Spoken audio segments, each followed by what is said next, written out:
Hey guys, and welcome back to the channel. It's great to see you guys here. Today's video is going to be of this laptop, the ASUS Vivobook Pro 15 OLED.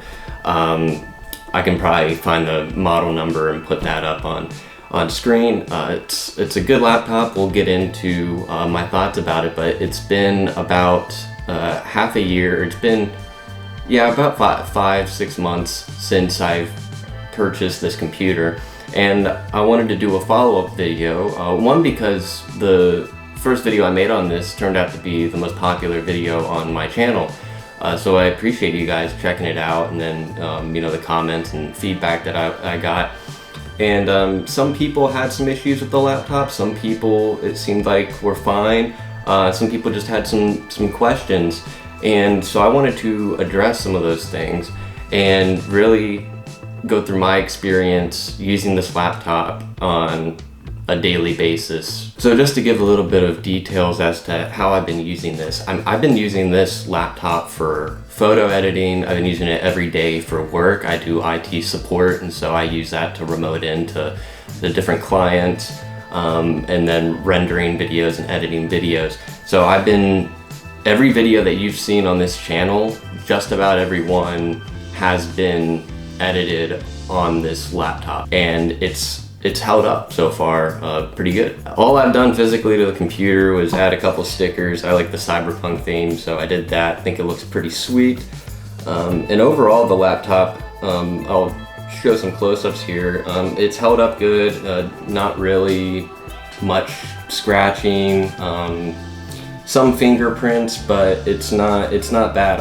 I've only wiped this computer down once or twice since I've got it. It doesn't absorb the oils from your fingers as bad as what some other finishes do, so I like that. And another thing to notice is I do put this computer through some of its paces just by working. I'll have 20 different tabs open, and it's very rare that this computer has a problem and needs a restart or something, which that's normal for laptops. If you have a laptop and it's acting slow, restarting it can help free it up.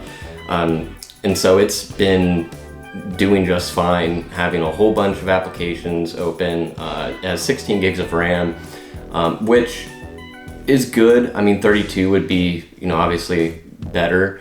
But the 16 gigs of RAM is definitely enough to get you going on this laptop. And as far as gaming, the only gaming I've really done on this computer was War Thunder, because War Thunder is a game that can run on just about any computer out there.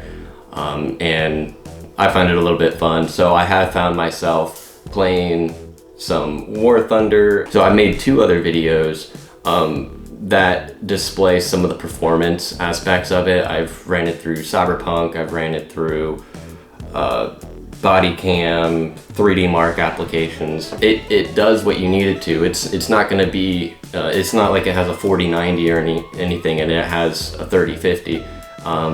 So not a terrible graphics card to have. It's just a dedicated graphics, and I like it. It tends to do a good job with the studio drivers for all the video editing that I do. Alright, so now I'm going to go through a list of some of the cons that I've noticed using it over the past 5 months. The big con, and this is something that I mentioned in the last video, was it doesn't have G-Sync. So the panel on this OLED is 60 Hertz. So if you're playing a game and you're getting over 60 frames a second, you're going to be running into an issue with lots of screen tearing and some of those issues. And a higher refresh rate would be nice for applications just running a little bit smoother and stuff. It would be nice to see, but for the price point of this laptop, I think it gets the job done for what you really need it to do. So another con, I've had it happen a few times, is blue screening, and someone actually commented on the last video. I believe they were having an issue with that too.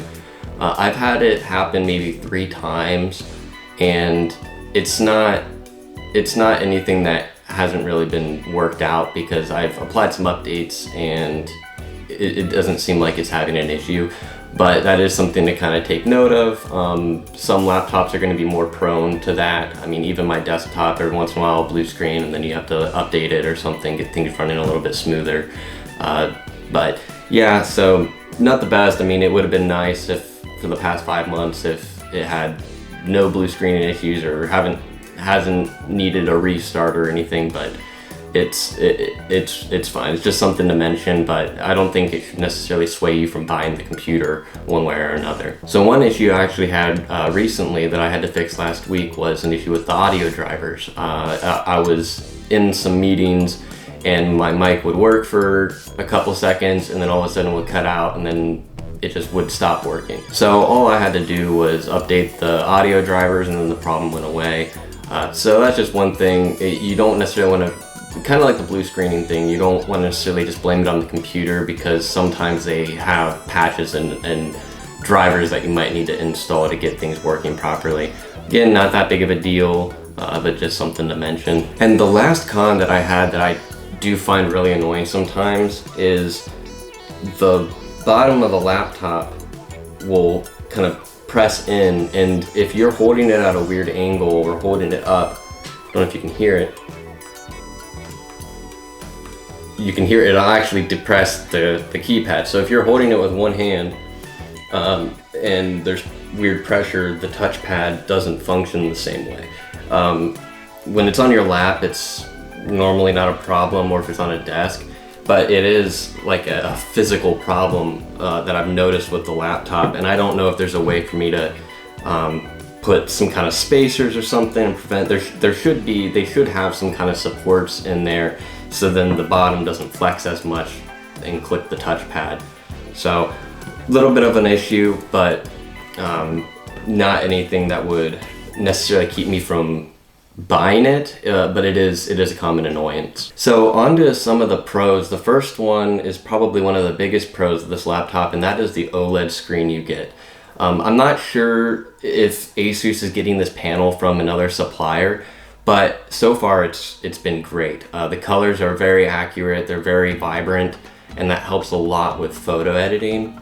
I haven't had any burn-in issues at all with it. I tend to do things like hide my taskbar to prevent the taskbar from like burning in onto your screen. So OLED panels do have an issue with burn-in, and sometimes you have to do different maintenance cycles. This laptop, I don't know what kind of safeguards or parameters that they have to try and prevent as much burn-in as possible, but it is nice that it's held up so far. No issues there. So the general overall usability and speed of this computer, if I had to give it a score 1 through 10, I would probably give it around a 7. Yeah, probably around 7, because there are some times where it does get bogged down and I need to restart it, but that doesn't happen very often. It's not an everyday thing. But generally speaking, this computer is able to connect things just fine, have multiple tabs open, and be working on different processes all at the same time, and it has been pretty smooth. I haven't had too many noticeable issues, aside from some of the cons that I've mentioned earlier with some like the blue screen and whatnot, but the overall functionality of the computer has been pretty fast. And also from the data transfer rates, it does have a dedicated SD card slot in it, and I've been able to download files at well over 200 megabytes per second, when generally speaking you wouldn't be getting those kind of speeds. And if you are using an SD card instead of a USB port like I am for photography and the video I'm making right now, I use SD cards. It's really convenient and nice to have that slot, and then also the ability to have the high transfer speeds. So another one of the pros is the microphone quality. I do say it is above average. All right, so this is another little test of a pro, and that would be the microphone quality and the image quality of the camera. I'd say it is a little bit above average from some of the other computers that I've had to deal with. And audio quality, aside from the one issue of me having to update my audio drivers, it sounds really good. Right now, the fans, I believe, they're turned on, but they're really quiet. Not an issue there, but as you can tell, it does what it needs to in terms of audio and visual quality. And the only problem I could see you running into would be having the fan noise. If you're gaming and then you're trying to speak to your friends through the computer, again, I wouldn't recommend this computer for gaming, but for example, if you were using it for gaming and the fan noise is going, I'm sure that can affect the audio quality. And then the last pro that I think that this computer achieves is the rendering of videos. So for video editing, I know I already brought up that it does a good job, but it is nice when it's rendering. It tends to do it at a reasonable rate. It's not super slow, but it's not as crazy as let's say like my desktop, for example, which has a 4090 and a 7800 X3D. Big difference between that and this laptop. But this laptop, it's not like noticeably too sluggishly different than compared to the desktop in rendering. So it does pretty good there. So that kind of goes to the conclusion of this video. I liked putting this video together today.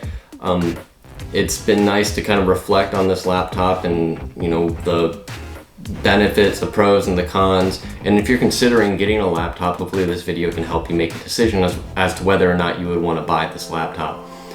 If you're just trying to get a nice work computer and you don't necessarily care about like the color accuracy or the screen, then I would go with some other laptop. If you're looking for something that is strictly going to be for gaming, I would go with something that has G-Sync and also a higher refresh rate screen on it. I would probably rather have that over OLED, like a 144 Hertz at least, with a decent color accurate screen versus a 60 Hertz panel like this OLED. So yeah, if you like this video, definitely hit the subscribe button and like and turn on notifications so you don't miss anything. And this is Halo RV. Nice talking with you guys, and I hope you have a good rest of your day, good rest of your week, good rest of your month. See you next time.